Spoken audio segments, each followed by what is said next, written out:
小东西，你是在邀请我吗？我和姐姐同时定下婚事，她要嫁的是虎王，我要嫁的是狐王。可成婚当天，弹幕出现了。这姐妹俩要是换一下夫君，也不至于后面落得个双双惨死的结局。是啊，狐王外表风流，却是文盲，和知书达理的姐姐绝配。虎王闷骚霸道，却是纯阳之体，和招阴体质的妹妹简直天生一对。弹幕看到这都惊呆了。我靠，他们这是在换妻？这就对了，虎王就是个糙汉，对姐姐压根没兴趣，只有在发情期才会找姐姐，两人根本没有共同语言。要不是他在姐姐孕期时出门，姐姐也不至于被恶毒女配陷害，一尸两命。妹妹嫁给狐王后，因为招阴体质，夜夜梦魇。狐王嫌弃她没文化又爱闹腾，直接把她囚禁起来。结果妹妹逃无可逃，被百鬼缠身，吞进精血而亡。随着弹幕的话飘过，我和姐姐纷纷加快了换衣服的速度。换，必须换夫君。原本我就因为招阴体质在家中不被待见，可到底是邻家的亲生女儿，父母再嫌弃我不吉利，也不忍看着我被鬼怪缠身不得好死，因此他们还是想办法给我求了平安符防身。可这平安符也是有时效性的，而且我年纪越大，招阴体质也就越强，招来的鬼物也就越强大，所以我身上的平安符已经撑不了多久了。按照正常情况，原本该姐姐嫁人以后我再出嫁的，可家里人多留我一天都胆战心惊的，巴不得我赶紧出嫁。于是一合计，索性让我和姐姐同一天出嫁，也省得我还要留在家里招来鬼物，祸害了邻家。我和姐姐换好嫁衣和盖头后没多久，喜婆便进来了。吉时已到，快扶两位小姐出门。我就浑身僵硬的被喜娘搀扶起来，可刚走出屋子，我就感觉自己后背一凉，周围气温降低，而与我肌肤相贴的平安符此时则是散发着一股烫人的热意，我不由得心中一沉，太恐怖了！堂堂周围怎么有几十只青面獠牙的强大黑影怪物？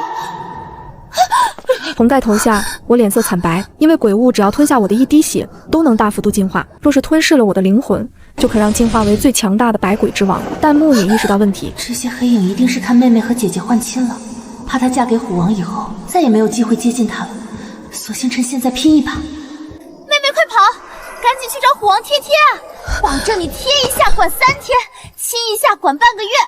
要是能得到虎王的纯阳之气，至少管1年不怕鬼。看到弹幕的话，我欲哭无泪。我也想跑啊，可我现在全身上下的骨头都跟结了冰似的，根本跑不起来。最糟糕的是，我胸口处的符纸只剩下一点点暖意了，恐怕撑不了多久了。就在我冻得牙齿打颤时，周围的冷意突然一扫而空，紧接着一道低沉浑厚的声音在我耳边响起：“把新娘交给我吧。”喜婆连忙为难的阻止：“虎王大人，这与理不合。”虎王白毅却嗓音威严的沉声道：“我亲自来接自己的新娘，有何不可？”说完，便将我的身体直接打横抱起。和他近距离接触的刹那，我身上的冷意迅速消散，一时间，我不禁伸出手，死死地抓着他的胳膊，把身体拼命朝他身上贴，眼眶不由自主地流下2行热泪。我的老天奶啊！弹幕没骗人，虎王真的是纯阳之体，百邪不侵。我这辈子就算是死，也要死在虎王身上。不愧是虎王，感受到邻家出现大量猛鬼，直接闯进来救媳妇儿了。虎王这安全感简直了，磕死我了。看到弹幕的话，我立刻伸手环住白毅的脖子，紧紧地抱着他。白毅则是在身体微微僵硬一下后，低声安慰我：“别怕，有我在。”说着，伸手轻轻地拍了拍我的后背，而后抱着我大步朝邻家外面走去。一行行弹幕真是快速在我眼前划过。虎王这安全感简直了，太甜了！妹妹成功保住小命了。白毅突然朝我脖子上套了一个什么东西，带上它，你便是我的妻。走之前让我在花轿里等他一会。待白毅离开后，我下意识地掀开盖头，朝脖子上的东西看过去。那是一个牙齿状的吊坠，我伸手握住吊坠，触手温润，给人一种极舒适的感觉。而这时，虎王真是雄性里的雄性，媳妇儿前脚才被欺负，他后脚就把那些鬼物全变成伥鬼了。我就说他们该换亲的吧。虎王闻到姐姐身上的墨香味，眼睛都亮了。回头姐姐只要稍微施展一下才华，还不得把他迷得神魂颠倒。见狐王果然很喜欢姐姐，我顿时松了一口气。姐姐自幼便被母亲严格教导，琴棋书画无一不通，每日更是雷打不动的要练上10页大字，临摹一幅名画，身上自然少不了染上一些墨香味儿。家里也曾请先生来教过我这些，可我屁股还没把板凳暖热呢，就有鬼物来了。我不得不抄起桃木棒，就一边打一边跑，遇到打不过的，只能撒腿狂奔，疯狂逃命。久而久之，家里便索性放养我了，只要我能活下去，不给家里惹事，就谢天谢地了。不多时，白毅回来了，紧接着花轿外响起司仪的喊声：“起轿，送新娘子喽！随着司仪的话落下，身下的花轿很快被抬了起来，然后朝虎族的地盘出发。有白衣在，鬼物都不敢靠近。我难得体会到了从未有过的安生和宁静，很快便在轿子里睡着了。等到轿子突然落地，我才猛地惊醒过来。下一刻，眼前的轿帘被人掀开。夫人，到家了。闻言，我立刻朝他伸出手去。白衣似乎没想到我会这么主动，顿了一下后，大掌拖着我的身体下了花轿，然后朝新房走去，而抱了我一路。他连气都没喘一下，将我放在床边坐好后，白衣直接掀开了我头上的盖头。到了。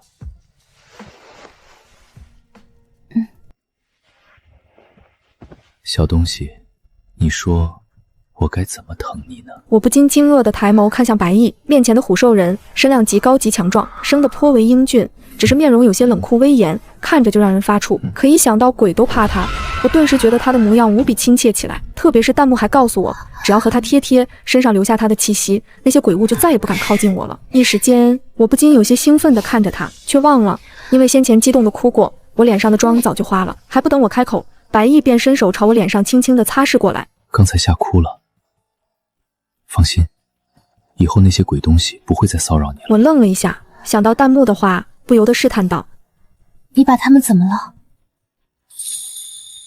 你想知道？我立刻点了点头，咬牙切齿地说道：“夫君，你不知道，从小到大，他们一直缠着我，想把我吃掉。今天要不是你，我肯定小命都保不住了。”弹幕说他们都被白翼变成伥鬼了，虽然不知道伥鬼是什么意思，但是听弹幕那意思，对我来说应该是件好事。破！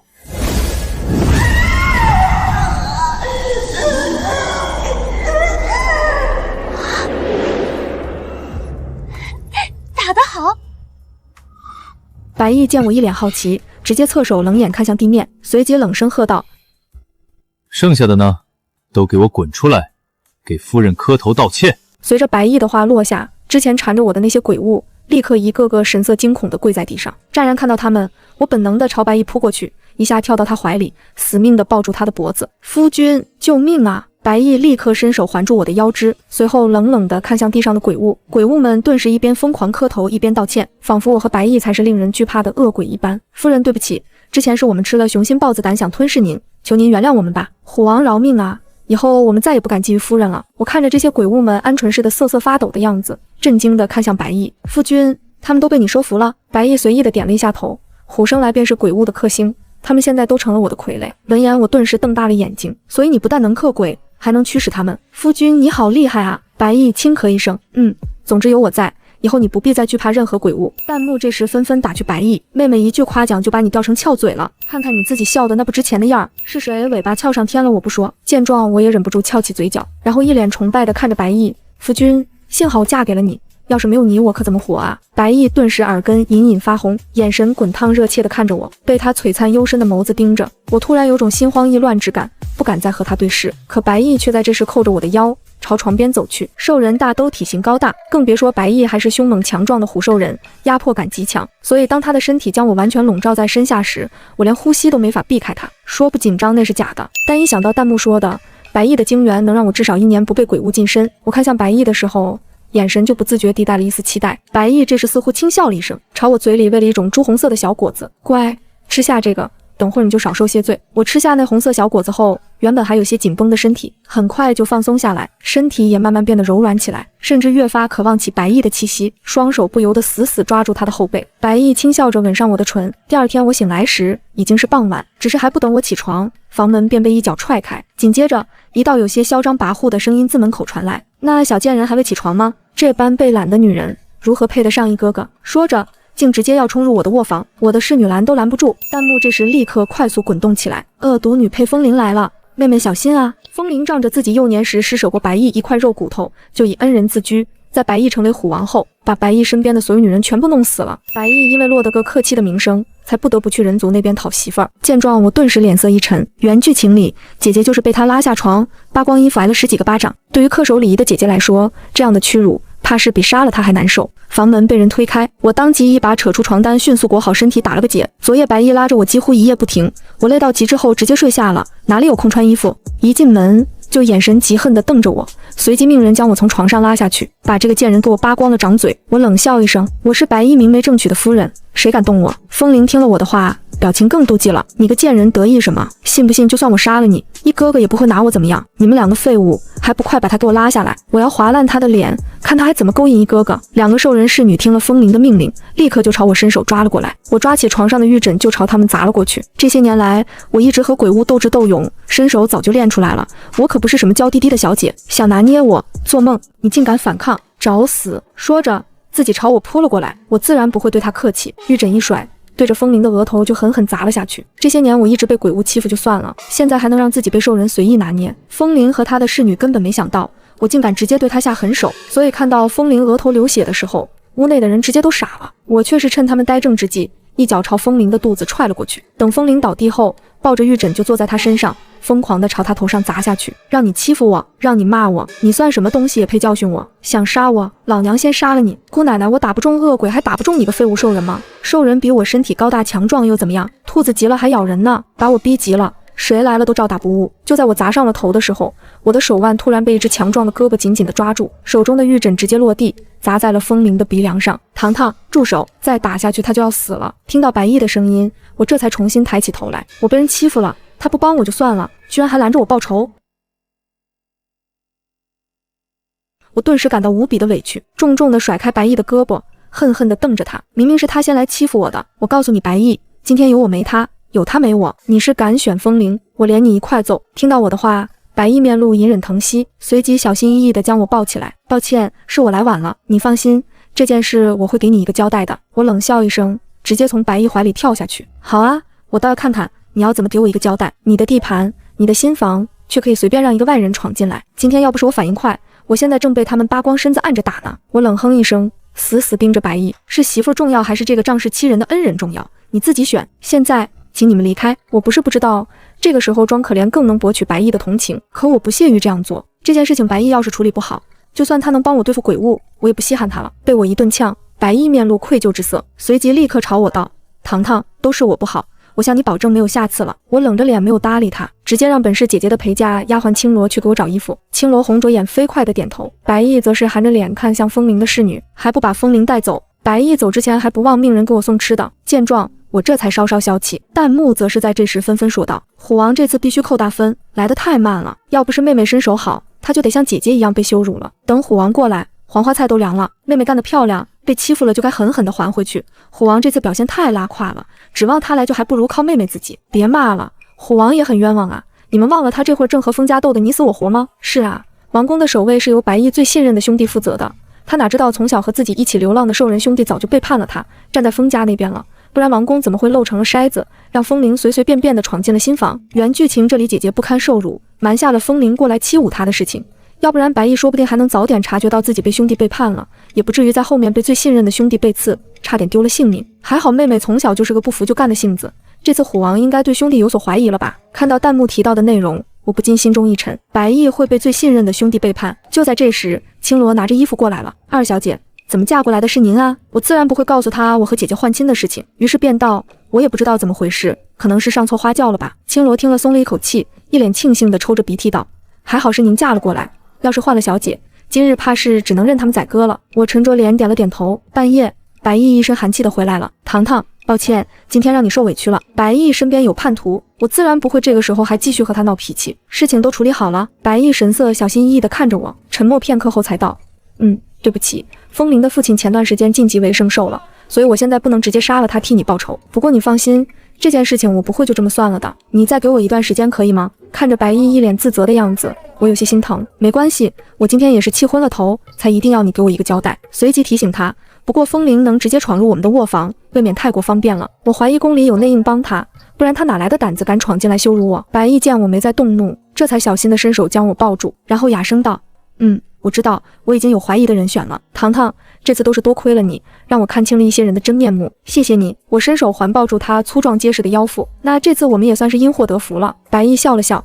低头便要吻我的唇，我连忙拦住他，娇嗔道：你节制些，我又不是兽人，哪吃得消你这么乱来？白毅微微挑眉，可我看夫人今日暴揍风铃时，倒是精力旺盛的很，然后在我耳边低声祈求，就一次，可好？我估摸着白毅已经知道背叛他的人是谁了，现在心情不太好，正需要安慰，于是还是点了点头。可等到白毅一次折腾1个多时辰还未结束时，我只想一脚把他踹开。他需要可怜安慰，可是谁他妈的来可怜我啊？第二天，我便知道了事情的处理结果。因为风铃有个好爹，即便他有错在先，但因为羞辱我不成反被揍，丢了半条命，白毅反而还要赔偿他不少的好东西才能保住我。我忍不住在心里吐槽，这也太憋屈了。可谁让兽人本就是以实力为尊的种族？白毅上位时是半圣兽，是当时的最强，但现在风铃的父亲进化成了圣兽，他才是最强。要不是白毅这个虎王的位置本就是靠厮杀得来的，臣服者众多，圣兽出现后，他早就被赶下虎王的宝座了。对于这样的处理结果，白毅显然是没脸亲口告诉我。我心里虽然不爽，但也知道白毅的难处，能理解他的做法。不过见白毅倒赔风铃不少东西，弹幕却也不爽极了。风暴就是走了狗屎运，吃了一株血兰才顺利进化成圣兽的。就是他这个圣兽和白毅这种脚踏实地一步步拼出来的半圣兽比差远了。要不是白毅最后被兄弟被刺伤了要害，风暴绝对不是白毅的对手。哼，不就是血兰吗？我记得妹妹被关的那个狐狸洞里就有一株血兰，正好长在了石壁的角落里。我顿时眼神一亮，狐族那边有血兰，这可真是太好了。血兰对兽族来说有净化血脉的效果，但十分罕见。而对于半圣兽来说，只要血脉再进化一丝丝，突破圣兽的可能性就增加了不少。所以这株血兰我势在必得。当天白毅回来后，我便悄悄告诉了他这件事情。白毅震惊地看着我，糖糖，你怎么知道哪里有血兰的？我轻咳一声，这个暂时不能告诉你，不过这个消息可靠性有90%。怎么样，要不要去找找看？听到我的话，白毅重重的点头。当然了，如果我不能突破圣兽，以后我们就只能像现在这样憋憋屈屈的过日子了。我不想再让你受委屈了。见白毅要去，我点了点头，随后朝他道：夫君，其实原本和你定亲的人是我的姐姐林婉婉。我天生是招阴体质，偶然知道虎族是纯阳之体，不怕鬼物，才求姐姐后换了婚事。明日你便以新娘换人了为由，带我前往狐族，就说想去找狐王一起去林家要个说法。白毅听了讶然地看着我，随后又一脸庆幸地紧紧抱住我。换得好，幸好是你嫁给我，不然我还得抢亲。闻言我微微挑眉，你不生气？姐姐琴棋书画样样精通，你原本可以有个名门贵女妻子的。白毅听了却是笑盈盈地看着我，我们兽人娶妻可不看这些，你不知道，接亲那日我一闻到你身上的味道，差点就控制不住自己了。那时候我就确定我要定你了。我惊讶地看着他，心中一阵感动。从小到大我都是被人嫌弃的那个，没想到我还有被人如此坚定选择的时候。翌日，白毅便带着我和10几个护卫离开了。走之前，特意把王宫交给了他的好兄弟食言。我和赤离的新娘被弄错了，我要去狐族一趟。阿言，虎族就暂时交给你了，风家那边你要多加小心。食言假模假样的点头。大王，真的不要我和你一起去吗？白毅摇了摇头。我们若是都走了，虎族怎么办？阿言，我最信任的人只有你，只有你留下来，我才能放心。食言这才答应下来。离开虎族的地盘后，我们很快就遭到了追杀。不过白毅对此早有预料，所以早就做好了准备。中途逃开追杀后，我们隐匿气息，从另一条路离开，在10天后抵达狐族的地盘。通过弹幕，我知道姐姐嫁给狐王赤离后过得极好，她逢人就吹自己娶了个才女，成了姐姐的夸夸机。每次看到姐姐写字作画，赤离都是又自卑又仰慕，而姐姐又是个知书达理、性情温柔之人。知道赤离喜欢文化人，便耐心地教她习字作画，把赤离感动得不要不要的。姐姐也成了赤离眼中完美的女神。所以得知新娘竟然弄错了人的时候，赤离生怕白毅会将姐姐抢回去，让我们换过来，直接拒不承认这件事情。我要娶的就是婉婉，你说弄错了新娘就弄错了，就算真的弄错了又怎么样？我和婉婉都已经是夫妻了，哪里还有换回来的道理？白毅听了无语的看着赤离，你以为我稀罕你媳妇儿？我家糖糖才是最好的。赤离听了不高兴了，呸，明明我家婉婉才是世界上最温柔最有才华的女人。眼见两人居然还斗起嘴来，我不禁扯了扯白毅的袖子。夫君，你别忘了我们过来的目的。白毅这才停止和赤离争论我和姐姐谁才是最好的问题。我又看向赤离，姐夫，我们这次过来是有事情想请您帮忙的。听到我叫他姐夫，赤离的嘴角一下子翘了起来，心情明显变好了不少。赤离笑容得意，说吧，什么事儿？白毅马上朝赤离道，其实我这次过来主要是想在你们狐族的地盘寻找一样东西，希望你能帮我隐瞒一下我的行踪，避免虎族的人发现我们。赤离顿时神色一松，小事儿，不过你得答应我，绝对不能和婉婉见面。你有病吧？谁稀罕见你媳妇儿？我都说了糖糖才是最好的，明明婉婉才是最好的。眼见两人又要为这种无聊的问题争论起来，我赶紧拉住白毅，好了夫君，正事要紧。白毅点了点头，这才闭嘴。在赤离的帮助下，我很快就找到了弹幕提到的那个让我丧命的狐狸洞，然后在狐狸洞顶端的石壁上找到了一株鲜红如血的兰花。我有些激动，夫君，你快吃了它。白毅深深地看我一眼，然后点了点头，随后将血兰塞进嘴里。我不禁期待地看着他，怎么样，有什么感觉吗？白毅无奈一笑，血兰是有净化血脉的效果，不过哪有那么快？我有些失望地哦了一声。等回到狐族后，姐姐因为知道我过来了，坚持要见我。赤离不情不愿地让我去见姐姐，但坚决不给白毅和姐姐见面的机会。虽然才大半个月不见，但是姐姐脸上的神色和未出嫁时相比，却是明显的开朗了许多。看来好的感情果然能滋养一个人。姐姐拉住我的手，糖糖，你来了，怎么也不直接来找我？我无语地看向一边紧紧盯着我们的赤离，还不是姐夫不肯，怕我们把你拐走。我和你可是亲姐妹，也不知道他狐狸脑子怎么想的。姐姐顿时露出一抹羞赧之色，她就是太紧张我了。说完，柔声朝赤离道：“夫君，我和糖糖有些话想说，你先回避一下好不好？”赤离有些不情不愿地点头：“好吧，不过最多半刻钟。”姐姐笑着点点头：“好的。”随后便拉着我进了卧室，让侍女守好门。拉着我坐下后，姐姐才仔细地打量着我，然后神色担忧地看着我道：“糖糖，虎王他待你不好吗？不然你为何看起来如此憔悴？”闻言我连忙解释：“没有，白毅他待我很好，从嫁给他以后，我就再也没有被鬼物缠上过了。我脸色不好是因为这段时间一直在奔波，没有休息好罢了。”说完，我压低声音朝姐姐道：“姐姐，你还能看到那些字幕吗？”姐姐一愣，随即摇了摇头：“不能。成婚后我便再也没有见过字幕了。你呢？”我有些惊讶，我倒是一直能看到。而随着我的话落下，弹幕直接炸了。卧槽，什么意思？难不成他们能看到我们发的弹幕？弹幕上的人全都震惊了。合理了，怪不得他们会突然换亲。妹妹明明没去过狐族，却还知道血兰在哪，感情都是我们剧透的。妹妹真的能看到我们的弹幕吗？能看到扣1。见状我不由得一笑，随即看向眼前的字幕点了点头。是的，我能看到你们发的字幕，多谢你们告诉我们换亲的事情，不然我现在已经被厉鬼吞噬了。从我这里得到肯定的答案，弹幕再次炸开锅。我去，弹幕文成真的了。这么说来，我们也算是改变了她们姐妹的命运，这可是大功德啊。妹妹，我只有一个问题，虎王他在床上到底能坚持多久？我想知道虎王有没有用兽形来过。楼上的你们都太污了，不像我，只想知道虎王和狐王谁更持久。看到弹幕上奇奇怪怪的问题，我不由得小脸一红，然后尴尬的道：“不好意思，有些问题我不太方便回答。”姐姐听了不由得看着我，好奇道：“糖糖，大家问了什么了？”我凑到姐姐耳边，低声告诉她弹幕上的问题。姐姐瞬间俏脸一红，这个确实是不太方便回答。不过我可以告诉大家的是，夫君在那方面很温柔。我顿时两眼发光的看向姐姐：“是吗？那一次多久呢？你没有累到过吗？”姐姐红着脸摇摇头：“那倒没有。我说累了，她便会停下。”弹幕听了立刻开始刷屏。我用我上司的头保证，赤离绝对没满足过。天哪，赤离对姐姐绝对是真爱了，这都能忍。我对象上头的时候我喊累，他只会更来劲儿好吗？心疼赤离1秒钟，他就是太自卑了，怕被姐姐讨厌才不敢继续的吧。见状，我立刻把弹幕的话转告给姐姐。姐姐听了一怔，原来他没有满足过吗？就在这时，赤离来敲门了。婉婉，你们说完了吗？我进来了。说完就迫不及待地推开门走了进来。见姐姐还好好的在屋里，才松了一口气。姐姐则是有些愧疚地朝赤离看过去。我立刻起身朝姐姐道：“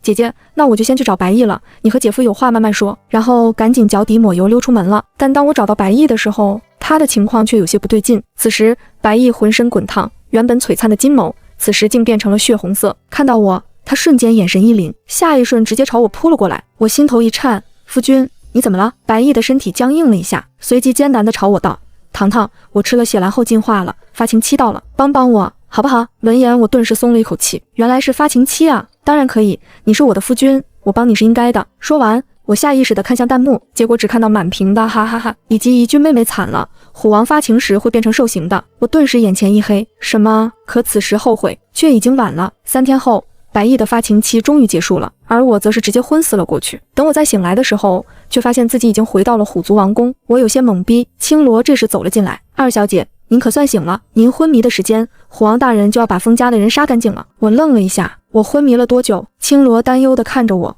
快半个月了。”我直接傻眼了。半个月？白毅不担心才怪。就在我准备下床时，白毅沉着脸走了进来：“糖糖还没醒吗？”见我醒了过来，脸上顿时露出惊喜之色，然后上前一把将我紧紧地抱住，声音带了一丝哽咽：“糖糖，你终于醒了，对不起，都怪我当时没能控制住自己，是我害了你。”想到当时的场景，我后怕的身体轻颤，但还是伸手环抱住了白毅的腰，哑声道：“我这不是没事了吗？”白毅抱了我好一会儿后，笑着开口：“对了，糖糖，风暴已经被我解决了，风铃已经被我抓起来了，就等着你处置了，你想怎么罚他都可以。”突然门外传来一阵嘈杂的声音，白毅皱起眉头，冷冷地看向门口：“谁在外面吵呢？”侍卫立刻跑进来禀报：“大王，封家的人来了，说要讨个说法。”我脸色一沉，这封家还真是阴魂不散。白毅冷笑一声，低头看着我道：“糖糖，你在这里好好休息，我去处理。”我抓住他的胳膊摇了摇头：“我跟你一起去，不不能让封家的人觉得我好欺负。白毅犹豫了一下，点了点头。弹幕这时快速划过，封家的人还敢来？虎王都把风暴干死了，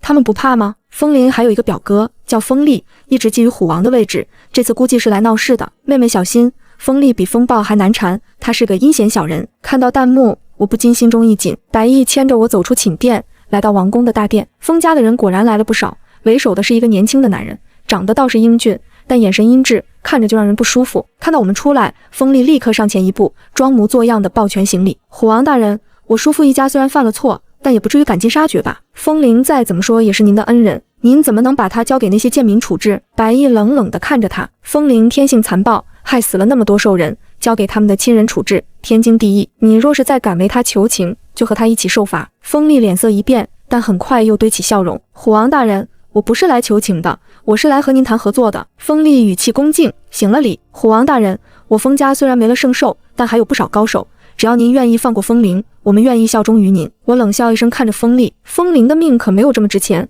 你们风家现在还有什么资格谈条件？风力眼神阴狠地看向我，你就是新来的虎王妃，我劝你说话注意点，得罪了我风家，对你没有好处。白毅立刻挡在我身前，眼神危险地盯着风力，你再说一句试试，我让你走不出这座王宫。风力后退一步，脸色铁青，虎王大人，您为了一个女人，要和我风家彻底撕破脸吗？白毅冷哼一声，糖糖是我的妻子，谁要是敢动她，就是和我白毅作对。你风家若是识相，就老老实实待着，若是不识相，我不介意再杀几个。风力气得浑身发抖，但还是忍住了。他深深看了我一眼，然后转身带着人离开。弹幕这时又出现了，风力这个人阴险得很，明面上不敢动手，背地里肯定会搞小动作，妹妹要小心。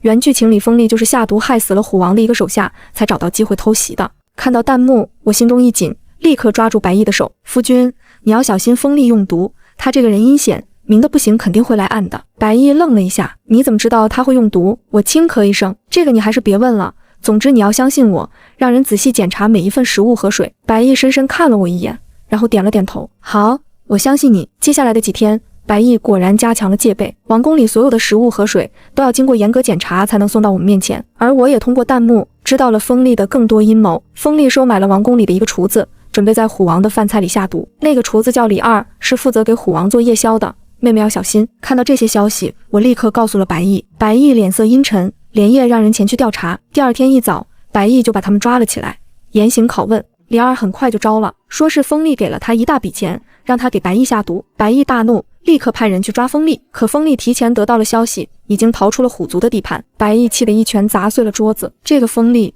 跑得倒是快，我上前拉住他的手，夫君别急，他跑得了和尚跑不了庙，风家还在我们手里呢。白毅点了点头，你说的对，我这就把风家的人都抓起来，看风力还敢不敢回来。弹幕这时提醒我，妹妹，风力逃到狐族的地盘去了，他想投靠赤离，赤离才不会收留他呢，赤离和姐姐好着呢，最讨厌这种阴险小人。对，赤离肯定会把他赶走的，说不定还会把他抓起来送给虎王。看到弹幕，我心中一喜，夫君，我听说风力逃到狐族去了，要不我们让姐夫帮忙抓人？白毅惊讶地看着我，你怎么什么都知道？我笑了笑，这个你就别问了，总之你相信我就对了。白毅无奈地摇了摇头，然后立刻给赤离传信。赤离收到消息后，立刻派人抓了风力，还亲自把他送到了虎族。赤离见到我，笑着道，妹妹，听说你昏迷了半个月，现在好些了吗？我点了点头，多谢姐夫关心，我已经好多了。赤离看了看白毅，又看了看我，你们俩倒是般配，不像我和婉婉，我总觉得自己配不上她。我冷哼一声，你知道就好，我姐姐那么有才华，你一个文盲确实配不上。白毅很是赞成地点了点头。赤离顿时怒了，你点什么头？你就不是文盲了？大老粗一个，